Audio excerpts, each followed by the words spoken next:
Salut les amis, c'est Ludo, j'espère que vous allez bien. On se retrouve aujourd'hui pour un petit tag.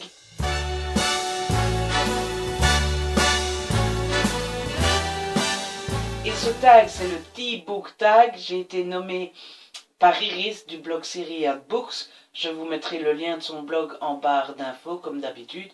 Et puis on va commencer tout de suite. Donc j'ai mes petites questions ici. En fait c'est tous des noms de thé. Et par rapport au nom du thé, on doit retrouver un livre qui correspond. Le premier, c'est English Breakfast. Quel accent! Un livre que tout le monde t'a recommandé et que tu as donc fini par lire. Il s'agit de 50 nuances de Grey de E.L. James. Alors oui, ceux qui me suivent sur mon blog savent que j'aime les romances. Mais c'est venu de où? C'est venu de 50 nuances de Grey. En fait, pour dire toute la vérité, tout le monde ne me l'a pas recommandé.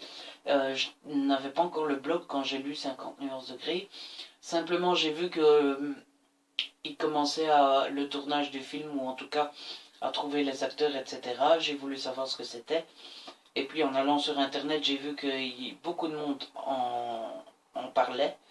Et donc du coup, ben voilà, je m'y suis mis et j'ai bien fait parce que j'ai adoré. Le Earl Grey, un livre sombre qui t'a laissé une forte impression même après l'avoir terminé. Il s'agit de Incision de Marc Rabe aux éditions Point. J'ai vraiment adoré ce livre, même s'il y a quelques points quand même assez sombres et assez glauques. J'ai vraiment beaucoup aimé, mais je vous en dis pas beaucoup plus parce que je vous en parlerai dans un prochain update lecture. Le Rooibos, je sais pas si ça se dit comme ça, un livre qui t'a fait découvrir un autre pays. Et voilà, c'est Inferno de Dan Brown. J'ai adoré ce livre. De toute façon, c'est pas compliqué, c'est du Dan Brown, l'un de mes auteurs favoris. Vous savez que moi j'ai deux amours, c'est Harlan Coben et Dan Brown. Donc voilà, Inferno, en fait ça se passe en Italie, à Valence il me semble. Et puis donc, il traverse un peu toute la ville, tout le pays, et puis je ne sais pas si vous connaissez Dan Brown, mais dans un livre de Dan Brown, tout est toujours très expliqué, très détaillé, donc même sans y être, on a l'impression d'y être vraiment. Le Chai, un livre de ta palle que tu es sûr d'aimer même avant même de l'avoir lu. Alors ça, c'est assez simple, c'est Millennium 4 de David Lagerkrantz, Ce qui ne me tue pas. Désolé, il est abîmé, mais il fait partie des blessés quand ma bibliothèque s'est effondrée. Donc c'est le Millennium 4, ce n'est plus le même écrivain. J'avais adoré le 3, je suis pratiquement sûr d'aimer celui-ci. Il suffit que l'écrivain ait gardé un petit peu l'âme, un minimum de l'âme originale pour que j'aime. Franchement, j'ai hâte de le lire, je crois que je vais le lire pendant Noël. Après, le Darjeeling, une pépite que tu aimes tellement que tu la recommandes à tout le monde. Alors la recommander, c'est peu de le dire, je casse les pieds de tout le monde avec ce livre. Et même quand je vois un client dans une librairie ou dans une grande surface qui l'a en main, je ne peux pas m'empêcher d'aller le voir en disant « lisez-le ». Vous aurez deviné, il s'agit de l'affaire Harry Geber de Joël Dicker aux éditions de Valois. Je l'ai déjà dit, je pense, plusieurs fois sur le blog, ce livre est une merveille. Je sais que l'auteur n'aime pas qu'on dise que c'est un thriller, mais moi je trouve que c'est un thriller. En tout cas, c'est un polar très bien réussi, très bien écrit. On ne s'ennuie pas une seule seconde. Il est long à lire, on en a pour son argent. Courez le chercher. Houlonque, le genre livresque que tu considères comme ton péché mignon. Alors, il y a quelque temps, je vous aurais répondu le thriller parce que c'est vraiment mon premier amour. C'est ce que j'ai aimé lire, c'est ce que j'aime lire d'ailleurs, c'est ce qui m'a donné envie de lire. Mais depuis, j'ai rencontré la romance. J'aime beaucoup la romance. Entre les deux, mon cœur balance.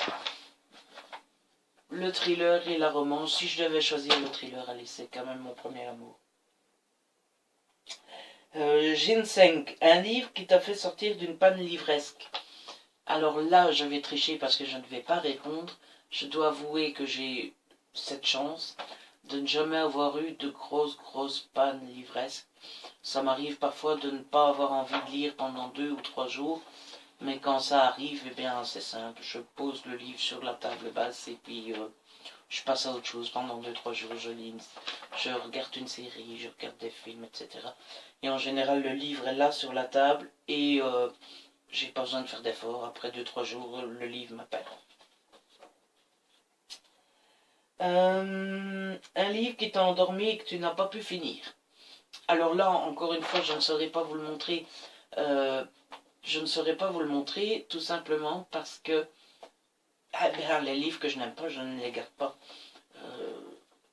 J'ai déjà pas énormément de place dans ma bibliothèque. Elle commence déjà à charger, on peut le voir ici. Hein, je suis obligé d'en mettre devant, etc. Donc j'ai pas de place à perdre avec les livres que je n'ai pas aimés. Si je devais en dire un de mémoire, c'était In the Air, il me semble. Je ne sais plus l'auteur, mais c'était une histoire d'un mec qui passe tout son temps dans l'avion, etc.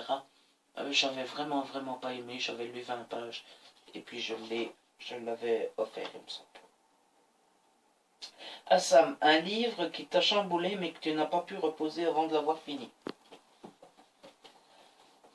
Alors, un livre qui m'a chamboulé, j'ai pas trouvé parce qu'il n'y en a aucun qui m'a fait...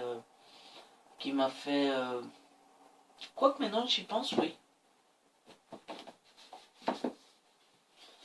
Et soudain tout change de Gilles Le Gardinier. En fait, il y a moite-moite. Il m'a chamboulé mais je ne l'ai pas... il m'a pas fait passer une nuit blanche, quoi. Il m'a chamboulé, j'ai eu la larme à l'œil, etc. Mais j'ai pas passé une nuit blanche à le lire. Il est très bien.